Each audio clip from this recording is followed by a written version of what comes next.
नमस्कार दोस्तों, आप सभी का हमारे चैनल पर स्वागत है। दोस्तों, आज की यह वीडियो आपके लिए स्पेशल और इंस्पिरेशन होने वाली है, क्योंकि दोस्तों आज मैं आपके साथ शेयर करने वाला हूं हर्षवर्धन जैन जी की बायोग्राफी।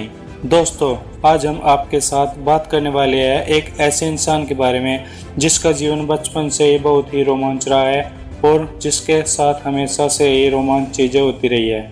दोस्तों, मैं पूरे यकीन के साथ कह सकता हूं कि अगर आप अंत तक इस वीडियो को देखते हैं तो आप उनके ज़िंदगी के बारे में जानकर मज़ा ही आ जाएगा।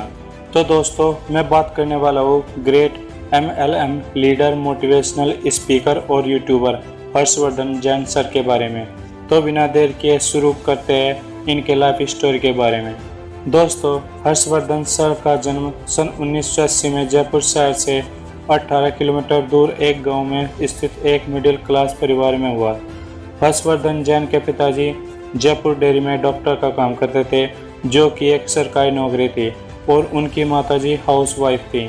दोस्तों, हर्षवर्धन जी ने अपनी क्लास 7वीं तक की पढ़ाई गांव के सरकारी स्कूल से की और 8वीं 9वीं की पढ़ाई जयपुर के स्कूल से कंप्लीट की और 10वीं क्लास की पढ़ाई बीकानेर में अपने ताऊ जी के यहाँ से पूरी की और 11वीं और 12वीं तक की पढ़ाई खंडेल वाले स्कूल से कंप्लीट की। दोस्तों, जब हर्षवर्धन जी के माता पिता की शादी हुई तब शादी के 11 साल तक उनको कोई संतान नहीं हुई, और इंडिया में जब किसी शादीशुदा जोड़े को कोई संतान नहीं होती तब वो पंडित जी के पास चले जाते हैं। वैसे ही हर्षवर्धन सर जी के माता पिता भी पंडित के पास चले गए और तब पंडित जी ने 2-3 दिन तक कुंडली मिलाव करके हर्षवर्धन के पिता को बोला कि धीरज रखिए, क्योंकि महापुरुषों को आने में थोड़ा टाइम लगता है।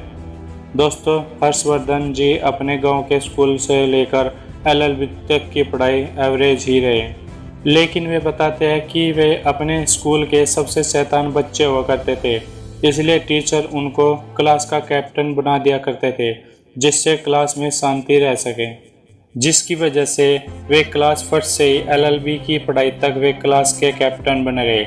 दोस्तों, हर्षवर्धन जी एक इंटरव्यू में बात करते हुए बताते हैं कि जब वे 3 से 4 साल के रहे होंगे तब वे अपने घर से 1 किलोमीटर दूर स्थित एक तालाब पर जाने लगे थे, जिससे वे 5 से 6 साल की उम्र में ही एक अच्छे तैराक बन चुके थे, तथा वे गांव के बड़े बच्चों को देखकर उन्होंने पहले 4 से 8 फीट, फिर 10 से 15 फीट और उसके बाद 40 फीट गहरे कुएं में तैरने की आदत डाल दी।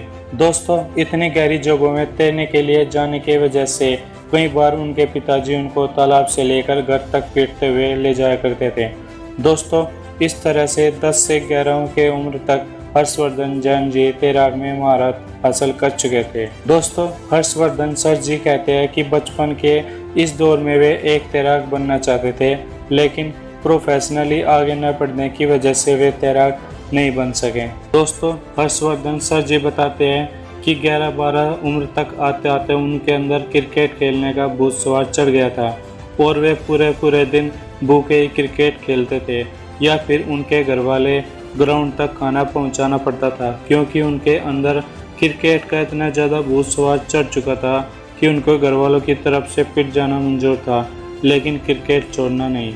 दोस्तों, अपने बचपन के दिनों में अपने इलाकों के सबसे धुरंधर बैट्समैन हुआ करते थे। डिस्ट्रिक्ट लेवल तक की सारी ट्रॉफी बनवाना और जितना अपने गांव में टूर्नामेंट करना, यह सब हर्षवर्धन सर जी ही किया करते थे। दोस्तों, हर्षवर्धन सर ने टूर्नामेंट में खेलते हुए 19 सेंचुरी मारी थी। दोस्तों, एक बार हर्षवर्धन सर जी ने मजाक में कहा था कि मेरे नाम की दुनिया की सबसे बड़ी फर्स्ट रेट 29 बॉल मारने का रिकॉर्ड है।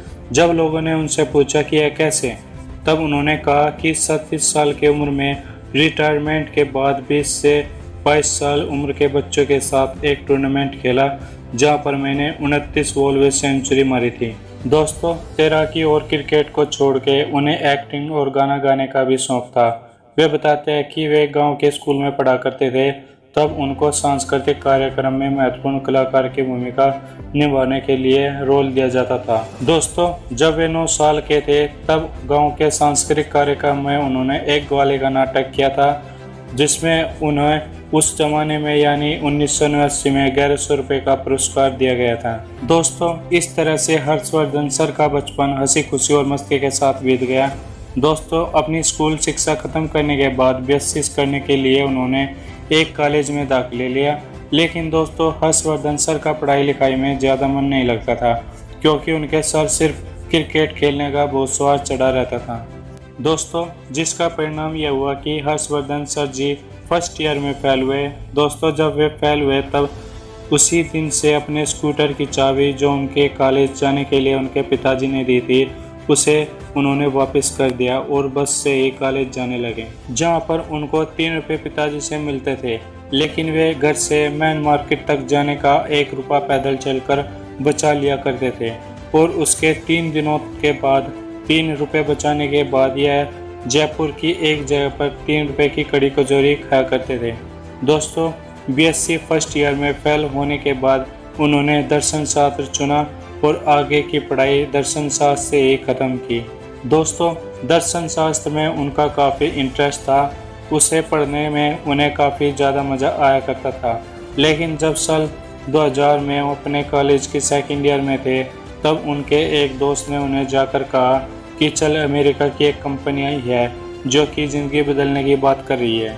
जब वे वहाँ पर गए, उन्होंने देखा कि वहाँ पर लोग स्टेज पर नाचते गाते और मस्ती कर रहे हैं, जो कि उनके स्वभाव में मैच कर गया। वो भी उनके साथ मस्ती हो गए। दोस्तों, इस तरह से हर्षवर्धन सर की नेटवर्क मार्केटिंग में एंट्री हो गई।